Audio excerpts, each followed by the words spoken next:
मेरे प्यारे भाई बहनों, स्वागत है आप सभी लोग के यहाँ से केमिस्ट्री के 10 ऐसे सवाल में जो आपके बोर्ड एग्जाम के लिए बहुत ही आप लोग के लिए इंपॉर्टेंट है। और यह सीरीज आप लोग के एग्जाम तक चलते रहेगा जब तक कि आप लोग के बोर्ड एग्जाम में अच्छा मार्क्स नहीं आता है, तब तक कि आप लोग क्वेश्चन को आप लोग बर्बाद नहीं कर देते हैं। तो आज के जो ये 10 सवाल है आप लोग के लिए बहुत ही इंपॉर्टेंट है और केमिस्ट्री में आप लोग को डरना नहीं है। जब तक आपके भाई यहाँ पर खड़े हैं, केमिस्ट्री के एक एक सवाल को हम लोग बर्बाद कर देंगे और आप लोग को अच्छे से सारे क्वेश्चनों को हम यहाँ से समझाने वाले हैं। बस एक लाइन बोलना चाहेंगे जो आप लोग के लिए यहां पर बोर्ड पर लिखा है कि जो व्यक्ति अपने जीवन में संघर्ष से परिचित नहीं होता है, इतिहास गवाह है कि वो कभी चर्चित नहीं होता है। तो आप लोग का जो यह समय है बाबू लोग, यही समय आप लोग का संघर्ष का है, क्योंकि जिस दिन रिजल्ट आएगा, जिस दिन आप लोगों से लोग पूछेंगे कि तैयारी कैसे हुआ था, आप कितना संघर्ष किए थे, तो उस समय वही आप लोगों को याद करना है कि हम कितना संघर्ष किए थे, वही बताने का आप लोग का असली मौका होता है। तो ये समय है आप लोगों को मेहनत करने का, संघर्ष करने का, जो कि आप लोगों को अपने हद का लिमिट जो है बाबू लोग ना वो एकदम पार कर देना है। और अब की बार आने वाले बोर्ड एग्जाम में सबको जवाब देना है अपने नंबर से। तो उसके लिए आप लोगों को हर वो सब्जेक्ट आप लोगों को मजबूत करना होगा जिसमें आप लोगों को सबसे से ज्यादा मार्क्स आप लोगों को मिल पाए। तो यहां से केमिस्ट्री का हम लोग सेशन चालू करते हैं जो आप लोग के लिए बहुत ही इंपॉर्टेंट है। आप लोग देख सकते हैं, पहला सवाल है, बोला गया है कि काय केंद्रित घनाकार इकाई सेल में परमाणुओं की संख्या कितनी होती है। हम कई बार बोलते हैं कि आप लोग जब भी पहला चैप्टर से प्रश्न आप लोग देखेंगे तो कोशिश करिएगा कि आप लोग हिंदी वर्ड को नहीं पढ़ेंगे, कोशिश करिएगा कि ज्यादा से ज्यादा आप लोग इंग्लिश वर्ड को पढ़ने का काम आप लोग चालू करिए। जैसे देखिएगा, यहां हमको हिंदी समझ में नहीं आया, हम पढ़ेंगे इंग्लिश। क्यों? और इंग्लिश देखिए, यहां बोला गया है ना बॉडी सेंटर्ड क्यूबिक सेल, यानी हम लोगों को बोला गया है कि बीसीसी, ठीक है ना, कि बीसीसी में बताना है कि आप लोगों का परमाणुओं की संख्या कै गो होता है। तो बीसीसी में परमाणुओं की संख्या आप लोगों को ऑब्जेक्टिव में इतना याद करवा दिए हैं कि क्वेश्चन आप लोगों को हलवा लग रहा होगा। और बीसीसी में आप लोग देखिएगा कि हम लोग कैसे निकालते हैं, 1/8 होता है कॉर्नर पर, और टोटल कॉर्नर हम लोग का 8 गो होता है, एक पूरा अंदर रहता है ना। तो 8 से 8 कटेगा एक बार में, तो 1 और 1 कितना हो जाएगा बाबू लोग, हम लोग का 2 हो जाएगा। यानी बीसीसी में जो टोटल हमारे नंबर होते हैं परमाणु के, वो कै गो होते हैं, 2 गो होते हैं। और यही सवाल आप लोगों के बोर्ड एग्जाम में 2 नंबर में पूछा गया है और आप लोग इन्हीं सवालों को छोड़ के आ जाते हैं, लेकिन आप लोगों को छोड़ना नहीं है। कमेंट बॉक्स में यह आपके बोर्ड एग्जाम में बीसीसी का पूछा है ना, तो आप लोगों को एससीसी हो जाएगा, आप लोग का एफसीसी हो जाएगा। सारे चीजों का एटम जो होता है, परमाणु की संख्या एकदम याद रखना है कि एग्जाम में आएगा तो बस आप लोगों को लिखना है और अच्छे से आप लोगों को लिखना है। अगला सवाल आता है 2 नंबर की, आयनिक क्रिस्टल के 2 मुख्य गुणों को आप लोग को लिखना है। आप लोग सबसे पहले यह बताइए कि आयन का मतलब क्या होता है। आयन का मतलब होता है यह ऐसा क्रिस्टल जिसमें आप लोग का प्लस माइनस होगा, ठीक है ना। आयन मतलब क्या होता है, से आप लोग देखिएगा कि केमिस्ट्री हम लोग पढ़ रहे हैं, इसमें हम लोग का एक NaCl होता है। तो आप लोग को मालूम है कि NaCl जो होता है वह Na+ आयन में टूटेगा और आप लोग का Cl- में हम लोग का टूटता है। तो यह हम लोग का एक आयन है। यानी आयन में हम अधिकतर देखते हैं कि आप लोग का प्लस माइनस आता है ना, बताइएगा हम लोग के आयन में क्या आता है, प्लस माइनस आता है ना, प्लस माइनस। और प्लस माइनस के बीच में कौन सा बल लगता है, कमेंट बॉक्स में बोलिए। प्लस माइनस के बीच में कौन बल लगता है, कहिएगा सर इलेक्ट्रोस्टैटिक बल लगता है ना। प्लस माइनस के बीच में कौन बल लगता है, इलेक्ट्रोस्टैटिक बल लगता है। तो वही तो आप लोगों का यहां पर लिखा गया है कि आयनिक क्रिस्टल में आयनों के बीच मजबूत इलेक्ट्रोस्टैटिक बंधन होता है। अब आप लोगों को याद नहीं करना है, अब आप लोगों को दिमाग और लॉजिक लगाना है कि भैया NaCl जो होता है Na+ में टूटेगा Cl- में, यानी प्लस माइनस के बीच में कौन बल लगता है, हम लोग का इलेक्ट्रोस्टैटिक बंध। तो वही लिखा गया है। अब यहां देखिएगा बाबू लोग, हम लोग का जो यह आयनिक क्रिस्टल होता है यह बहुत ही कठोर और भंगुर होता है। भंगुर कहने का मतलब है कि यह मुलायम नहीं होता है। सब पत्थर देखिएगा, पत्थर मुलायम नहीं होता है, पत्थर कठोर होता है और उसको आप ज्यादा मुलायम करने की कोशिश करिएगा तो वो टूट जाएगा, लेकिन वो मुलायम नहीं होगा। वैसे ही पत्थर हो गया, पेंसिल हो गया, ये सब क्या है, आयनिक है। क्यों? क्योंकि बाबू लोग आप लोग ये टूट जाएंगे लेकिन यह आपके मुलायम नहीं होंगे। तो वही जो चीज कठोर होता है वह वो मतलब ज्यादातर केस में भंगुर ही होते हैं। भंगुर मतलब वो टूट जाएगा लेकिन वो मुलायम आपका नहीं होता है। तो यह आपका हो गया 2 गो। अगला सवाल देखिए, विद्युत अपघटन संबंधी फैराडे का दूसरा नियम क्या होता है? फैराडे का दूसरा नियम हो के चाहे पहला नियम हो के, आप लोग कितना अच्छे से मक्खन मलाई लेखा आप लोग समझा दिए थे कि विभिन्न विद्युत अपघटनों विलयनों में समान विद्युत धारा समान समय तक प्रवाहित होता है। तो इलेक्ट्रोडों पर मुक्त हुए भिन्न भिन्न पदार्थों की जो मात्राएं होती हैं उनके तुल्यांकी भार के समानुपाती होती है। इन्हीं हम लोग क्या कहते हैं? विद्युत अपघटन का द्वितीय नियम कहते हैं। डब्ल्यू जो होता है वो ई के समानुपाती होता है, चाहे हम लोग के जेड के। आप लोग सबसे पहले यह बताइए कि मान लीजिए कि 2 गो हम लोग का बाल्टी है, दोनों बाल्टी में हम नीमक डाले हैं, ठीक है ना, नीमक डाले हैं समान संख्या में, और दोनों में समान संख्या में विद्युत धारा प्रवाहित कर रहे हैं समान समय के लिए। तो जितना नमक रहेगा उतने ना जमेगा कि मतलब नमक और पैदा हो जाएगा, नहीं ना। वैसे ही आप लोग का यहाँ पर होता है कि यदि समान विद्युत अपघटन के विलयनों में यदि समान विद्युत धारा समान समय तक प्रवाहित करेंगे तो भाई वह भिन्न भिन्न पदार्थ की मात्राएं जो होंगी वह उतने जमेंगी मतलब जितना उसमें पहले से है ऑलरेडी, जितना उसमें ऑलरेडी पहले से है उतने जमेगा। यही आप लोग का होता है द्वितीय नियम, आप लोग को याद रखना है। अगला सवाल आप लोग यहां देखिएगा, ये पूरे आप लोग का केमिस्ट्री के आप लोग के पूरा ब्रह्मास्त्र, ये एटम बम से आप लोग का पूरा पीडीएफ आप लोग का लेस है, जिसमें आप लोग का ऑब्जेक्टिव सब्जेक्टिव प्रश्न नंबर यह बचा है। और आप लोग को आखिरी के 2 मंथ में इन्हीं एटम बम को आप लोग पढ़ना है और एग्जाम में इसी को आप लोग को ब्लास्ट करना है, ठीक है ना। बहुत सारे बच्चे ऐसे है ना कि बहुत ही अनर्गल चीजें पढ़ रहे हैं और जो कि एग्जाम से कुछ लेन देन उसका नहीं है, कोई संबंध नहीं है। लेकिन नहीं, आप लोग को वही कंटेंट पढ़ना है, वही क्वेश्चन याद करना है जो आप लोग के बोर्ड एग्जाम में एकदम सेम टू सेम आए और आप लोग उसको बढ़िया से लिख पाए। उसके लिए आप लोग इस एटम बम में आप लोग के ऑल सब्जेक्ट का 2 नंबर या 1 नंबर या 5 नंबर या सारे फॉर्मूले सारे आप लोग वहां पर लेस हैं। बस आप लोग को टाइप वाइज पढ़ना है और अपने नंबर को जो है यहां से लेकर यहां तक कर देना है। अब यहां चलेगा हम लोग अगला क्वेश्चन आते हैं, अनुसंख्य गुणधर्म क्या होता है? अनुसंख्य गुणधर्म यह ऐसा होता है कि समझिए कि जिसे हम आपको बताते हैं, ठीक है ना, ध्यान से समझिएगा। जैसे बाल्टी में पानी है, ठीक है ना, हम उसको धूप में रखे हैं तो उसमें से पानी का वाष्पीकरण होगा ना। यदि हम उसी पानी में नमक मिला देंगे चाहे चीनी मिला देंगे तो उसका वाष्पीकरण उतना नहीं होगा, ठीक है ना, वाष्पीकरण उतना नहीं होगा। क्यों? क्योंकि हम उसमें नमक चीनी मिला दिए हैं। यदि नमक चीनी और ज्यादा मिला देंगे तो उसका वाष्पीकरण और कम हो जाएगा। यानी वाष्पीकरण की संख्या किस पर डिपेंड कर रहा है? जो पदार्थ मिला रहे हैं, मतलब अणुओं की संख्या पर, विलय के अणुओं की संख्या पर, ठीक है ना। जैसे 1 बाल्टी पानी है, 1 किलो नमक मिला दिए, ठीक है ना, तो वाष्पीकरण तो कुछ ना कुछ कम में होगा लेकिन वाष्पीकरण होगा।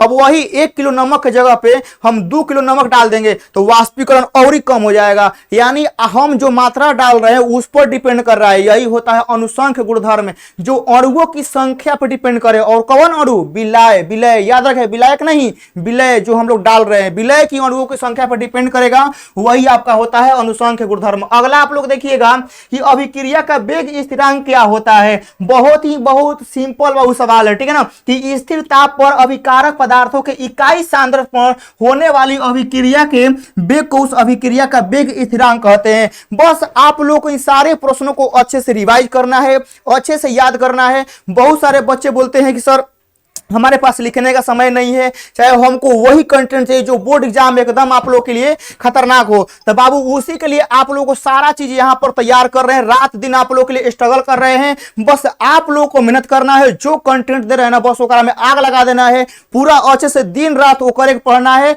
और बोर्ड एग्जाम में आप लोग अच्छा नंबर लाएंगे ही लाएंगे। अब यहां देखिए अगला सवाल आता है कि अधिशोषण और अवशोषण में अंतर क्या होता है। देखिए पूरा आप लोग कितना डिजाइनिंग के द्वारा आप लोग का यहाँ पर कंटेंट बनाए, देखिएगा। तो इस आप लोग को ऐसे ही पूरा क्वालिटी रंगीन मतलब रंगा हुआ सारा आप लोग का पीडीएफ क्वालिटी कंटेंट मिलेगा, जिससे आप लोग वहां अच्छे से तैयारी कर सकते हैं। देखिएगा यहां अधिशोषण है और अवशोषण है। अधिशोषण देखिएगा सबसे पहले समझिएगा कि यह आप लोग का एगो ऊष्मा छेपी हम लोग का प्रोसेस है और अवशोषण आप लोग का ऊष्मा शोषी हम लोग का प्रोसेस है। अगला आता है कि अधिशोषण आप लोग का एगो पृष्ठीय घटना है। पृष्ठीय का मतलब होता है बाबू लोग कि यह आप लोग का सरफेस फेनोमेनन है, ठीक है ना। सरफेस फेनोमेनन कहने का मतलब है कि सतही घटना है, सतह पर होता है। अब अगला देखिएगा कि जो आप लोग का अवशोषण होता है यह संपूर्ण द्रव्यमान में होता है। मतलब आप लोग समझ लीजिए कि आप लोग का जिलेबी जो होगा ना, जिलेबी, वह बाबू लोग देखिएगा वह हो जाएगा अवशोषण, ठीक है ना। क्यों? क्योंकि जिलेबी में देखिएगा जो सीरा जाता है वह सतह पर भी रहता है और वह सतह के अंदर भी रहता है, आप लोग देखे होंगे। और आप लोग ऐसे ऐसे मिठाई देखे होंगे कि जो मिठाई बन जाएगा ऊपर से खाली मक्खन लगा देगा, मतलब वह मक्खन उस मिठाई के अंदर नहीं जाएगा, बस खाली ऊपरवा से हल्का सा लगा देता है, ठीक है ना। तो वह आपका एगो पृष्ठीय घटना हो जाता है। लेकिन संपूर्ण द्रव्यमान में जो एकदम पूरा भर जाता है वह होता है अवशोषण। तो अवशोषण पूरा फुल बॉडी में होता है और अधिशोषण सिर्फ क्या होता है, मलाई मारना, ठीक है ना। नहीं होता है कि जैसे आपका कोई गोतिया वाला हो गया, आपका कोई जलने वाला हो गया, ऊपर ऊपर आपका मारता है मलाई, ठीक है ना, वाह कितना पढ़े में तेज, आपको फुला देता है, ठीक है ना, वैसे ही होता है। तो आप लोग का अवशोषण पूरा होल द्रव्यमान में होगा, ठीक है ना। पूरा से जिलेबी का रासा, आप लोग फुलौरा खाए होंगे, रसगुल्ला हो गया, ये सब आप लोग के अवशोषण है क्योंकि संपूर्ण द्रव्यमान में रस रहता है। और आप लोग का अधिशोषण हो गया सिर्फ आपका सतह पर रहेगा, अंदर से कोई मतलब नहीं है। अब यहां देखिएगा इसमें पदार्थ केवल पृष्ठ पर ग्रहण होता है और वह ठोस या द्रव के परिमाण में उसके अंदर नहीं होता। देखिए साफ लिखे हैं उसके अंदर यह नहीं होता है, लेकिन यह अवशोषण संपूर्ण द्रव्यमान में होता है, ठीक है ना। अगला देखिएगा यह प्रारंभ में तीव्र होगा और साम्यावस्था पर मंद होता है, ठीक है ना। मतलब पृष्ठीय घटना है तो पृष्ठीय पर जाएगा। देखिएगा हम लोग शुरुआत में मक्खन मलाई लगाते हैं तो तेज लगाते हैं, आप लोग ये सोचिए समझिए, जब मिठाई पर हम लोग ऊपर से मक्खन लगाएंगे तो तेजी से लगाते हैं और जब पूरा लग जाएगा तो हम लोग आराम आराम से देखेंगे कहाँ छूटा है वो ओझा लगाएंगे। मतलब शुरुआत में तेज होगा और फिर से हम लोग क्या करें, कम लगाए। जैसे देखिएगा जैसे आप लोग क्रीम लगाती हैं, ठीक है ना, जैसे लड़कियां होती हैं क्रीम लगाती हैं तो शुरुआत में हाली हाली लगाएंगे, ठीक है ना। अब जब पूरा लग जाएगा तो आराम से ऐनक में देखेंगी कहीं कहीं छूटल तो नहीं है, कहीं करिया तो नहीं है लौकत, तो वैसे ही होता है। और आप लोग का अवशोषण होता है कि धीरे धीरे धीरे धीरे धीरे पूरा होल सतह में आप लोग का हो जाएगा। और यह आप लोग देखेगा कि अणुओं की सांद्रता हमेशा अधिक होती है और इसमें कम होती है, यह आप लोग को यहां से याद रखना है। पायस क्या होता है, दो या दो से ज्यादा अमिश्रणीय तरल पदार्थों के मिलकर बना एक मिश्रण होता है जिसे हम लोग पायस कहते हैं। पायस के एग्जांपल में आप लोग याद रखिएगा दूध, क्रीम, मक्खन, व्हिपिंग क्रीम, तेल, पानी का मिश्रण हम लोग का हो जाएगा। तो हम लोग का पायस, देखिए पायस को हम लोग इमल्शन भी कहते हैं। तो दो या दो से ज्यादा अमिश्रणीय तरल पदार्थों से मिलकर बना एक मिश्रण जो होता है वह आप लोग का पायस होता है। दूध हो गया, क्रीम हो गया, मक्खन हो गया, व्हिपिंग क्रीम, तेल, पानी हम लोग का हो गया। अब यहाँ देखिए धातु के वैद्युत शोधन से आप लोग क्या समझते हैं, यह एक ऐसा शोधन है, यह एक ऐसा प्रोसेस है जिसमें आप लोग को अशुद्ध धातुओं से बहुत ही प्योर मात्रा में शुद्ध धातु निकाला जाता है। इसी को हम लोग क्या कहते हैं कि वैद्युत शोधन हम लोग विधि कहते हैं। अगला देखिएगा अमोनिया का क्वथनांक फास्फिन के क्वथनांक से ज्यादा होता है, क्यों? ऐसे सवाल बोर्ड एग्जाम में भरमार लगेंगे और आप लोग को वहां पर उखाड़ कर रख देना है। सारे क्वेश्चनों को क्या करना है, अच्छे से लिखना है। देखिएगा हम समझाते हैं अमोनिया का जो क्वथनांक है वह फास्फिन के क्वथनांक से ज्यादा होता है। काहे होता है समझिए, अमोनिया का क्वथनांक फास्फिन के क्वथनांक से ज्यादा होता है क्योंकि आप लोगों को यहां तक तो लिखना ही लिखना है, लिखने का भी एक प्रोसेस होता है जो कि आप लोग सारा पीपीटी में, सारा आप लोग पीटीएम में वैसे ही आप लोग परिभाषा लिखे हैं जैसे आप लोग बोर्ड एग्जाम में लिखना होगा, ठीक है ना। अपने से कुछ दिमाग नहीं लगाना है, बस अपने से इतना दिमाग लगाना है कि कैसे हम याद कर लें। अब आपको इहो दिमाग नहीं लगाना है क्योंकि ये दिमाग हम लगा रहे हैं। बस आप लोग क्या करना है कि अपना समय बस देना है, ठीक है ना। कैसे याद करना है, कैसे लिखना है, ये सारी जिम्मेवारी मेरी है। बस आप लोग खाली अपना समय दीजिए, समय बस हम ये चाहते हैं, ठीक है ना। आप लोग अपना समय दीजिए और हमारा पूरा आप लोग का यहाँ पर पूरा आप लोग के लिए कंटेंट हो गया, पीडीएफ हो गया, रिवाइज हो गया, कैसे करें, ठीक है ना, सारा कुछ बताएंगे।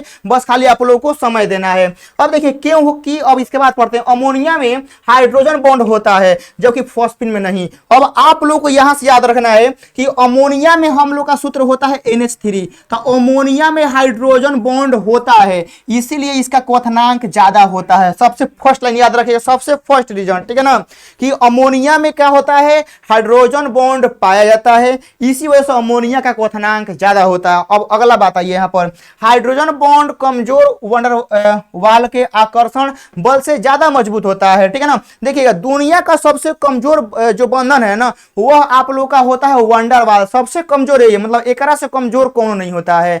और याद रखिएगा कि मतलब जिसमें हम लोग का अमोनिया में हाइड्रोजन बॉन्ड हम लोग का होता है ना, तो हाइड्रोजन बॉन्ड कितनों बॉन्ड है, तो आप लोग का वंडर वाल बल से तो मजबूत है ना है, क्योंकि दुनिया का सबसे कमजोर बंधन है वंडर वाल। और अमोनिया में वंडर वाल बॉन्ड नहीं होता है, अमोनिया में होता है हाइड्रोजन बॉन्ड। तब अमोनिया में हो गया हाइड्रोजन बॉन्ड, तो यह कितनों नहीं है, तो आपके वंडर वाल बॉन्ड से तो ज्यादा ही मजबूत है। तो अब ज्यादा मजबूत है तो क्वथनांक ज्यादा हो जाएगा, सिंपल सा कहानी है, याद हो गया होगा। अगला देखिएगा कि कमरे के तापक्रम पर जल द्रव होता है जबकि H2S में नहीं, फिर वही कहानी है, ठीक है ना। कमरे के तापक्रम पर हम लोग का जल द्रव होता है, मतलब जल का सूत्र होता है H2O, ठीक है ना।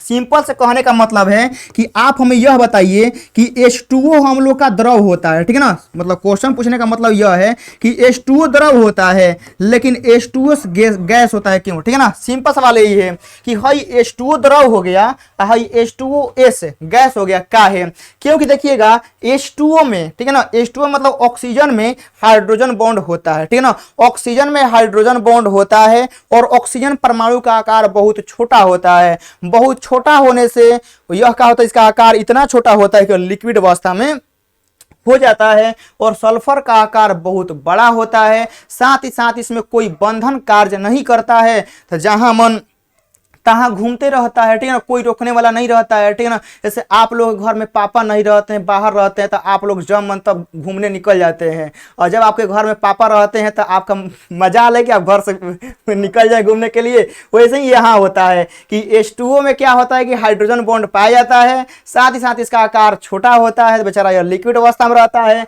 इसमें डबल फायदा, नो हाइड्रोजन बॉन्ड होता है और साथ ही साथ सल्फर का आकार भी बड़ा है, तो यह क्या होता है, जहां मन तहां घूमते रहता है।